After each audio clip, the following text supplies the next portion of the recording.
სტალინის პიროვნების შესახებ და მისი დამსახურების შესახებ დაუსრულებლად შეიძლება ისაუბროს ადამიანები.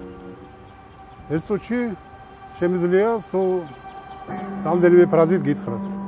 ეს იყო საქართველოს ისტორიაში გამოკვეთილი პიროვნება, ასეთი დიდი პიროვნება ქართულ ხალხს, ქართველ ერს არ ყოლია.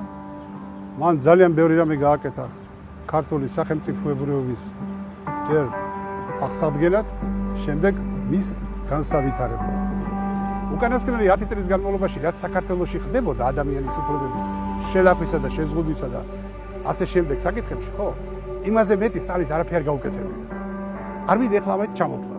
ვის ეწინააღმდეგებოდა იმ ხელისუფლებას, რომელიც მოვიდა, ხო? უმრავლესობის წყალობით. აქ რა თქმა უნდა იყო წინააღმდეგობა. ის 9 წელი არ გვინდა 330,000 კაცი 3 მილიონიან სახელმწიფოში რომ ციხის ასე ვთქვათ პროკურატურას სასამართლოს გაატარებ და აქ ლაპარაკია იმაზე რომ 300 მილიონიან ქვეყანაში 670,000 კაცს რო გაასამართლებ. ხომ არის არა სხვაობა? ამიტომ კიდევ ერთხელ ვთხოვ მე საზოგადოებას, ვიდრე დავიწყებდეთ სტალინის დიქტატორობაზე ლაპარაკს, იმაზე რომ იგი იყო კაცმოღურე მოძულე და არ უყვარდა თავისი ხალხი და თავისი სამშობლო, კარგად შევისწავლოთ მისი მოღვაწეობა, მისი ნაშრომები და მხოლოდ ამის შემდეგ მივცეთ თავისუფლება იმისა, რომ შევაფასოთ ეს პიროვნება.